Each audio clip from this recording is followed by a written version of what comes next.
everybody, it's Miss Bingham here. I just wanted to send you a little message to talk to you about letter sounds, letter recognition, learning what a letter is really. It's really important when children begin to recognise letters that they understand the sound that a letter makes.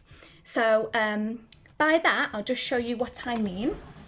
So hopefully you can see all of this. So the sound that a letter makes would be A, B, K, D, E, F, G, H, I, J, K, L, M, N, O, P, Q, R, S, T, O, W, X, Y, Z.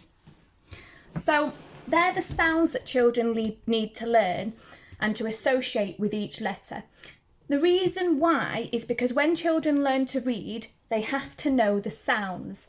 So for example, if a child was learning to read the word cat, they would sound it out.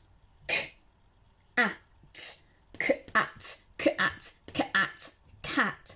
So if they know the letter sounds, it really helps them to read the words. Now, we need them to understand the name of a letter and the sound of a letter is different. So, for example, the name is A, the sound is A. The name is B, the sound is B. The name is C, the sound is K. So this is what we do in nursery. I hope that helps. Bye-bye.